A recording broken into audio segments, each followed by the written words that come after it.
In the NBA, you can't just mash together top talent and assume it'll work. Chemistry matters. So does an established pecking order that dictates busboarding protocol, crunch time priority, and who gets to yell at whom. There's also the delicate art of meshing personalities. ESPN.com's Zach Lowe reported one of the reasons Gordon Hayward and Jimmy Butler aren't teammates on the Boston Celtics right now was a concern about personal friction between the two. Still, at a moment in time when even dreaming about a championship requires constructing a super team, thanks, Golden State Warriors, franchises are getting bolder. They're taking risks in the interest of talent consolidation, knowing that unless they want to get laughed off the floor against the Dubs, they must populate their rosters with multiple stars. Which new groupings might confront chemistry concerns on the court or in the personality department? And how might those issues get solved? Time to do some conflict management. Chris Paul and James Harden, Houston Rockets went deep on the division of labor in this partnership in August, and the statistical evidence suggests James Harden should be the man doing most of the ball handling when he and Chris Paul share the floor. The Beard's superior efficiency as a pick-and-roll orchestrator and Paul's more dangerous catch-and-shoot game make ideal roles clearer. Which is a bit of a problem, because Paul is the hardwired leader. The blunt, unforgiving, detail-oriented deliverer of fierce finger points and withering stares. It's impossible to imagine CP3 changing his alpha ways after stepping into the league 12 years ago as an unquestioned shot caller. But Harden is the guy with the $250 million commitment from the Houston Rockets, while Paul is potentially just a one-year rental.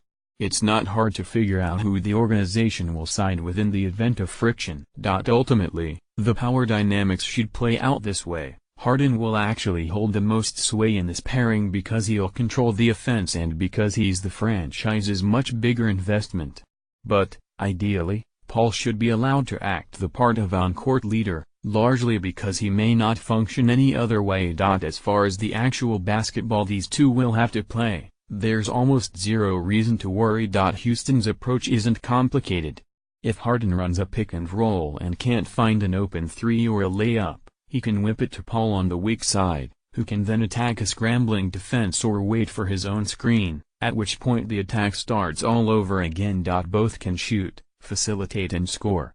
Both have exceptionally high levels of basketball intelligence. If Paul and Harden sort out the leadership question, which I think they will, the rest will take care of itself. Failing that, they can resolve any disputes with a flop-off. Best contact feigner wins the argument.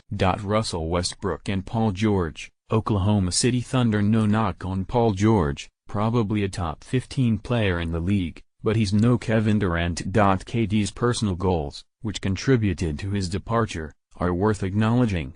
He came to highly prize a collective culture and simply wanted a change.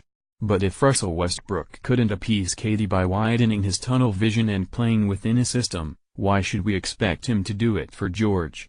Westbrook, competitive and success-driven as he is, has a way of marginalizing the greatest of teammates.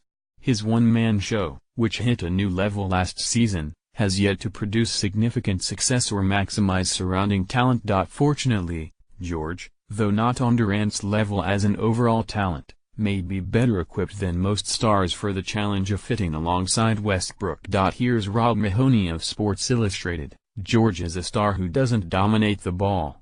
Even in Indiana, where any better option was a consistent rarity, George still worked as a cutter and a catch-and-shoot threat.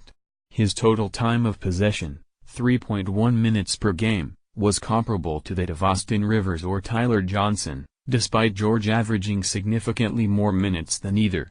Head coach Billy Donovan could split Westbrook and George's minutes, allowing both to run the show independently for long stretches. But when the game matters most, they'll share the floor. That's when, hopefully, George works effectively off the ball, making quick decisions, catching and shooting, and serving as the secondary playmaker.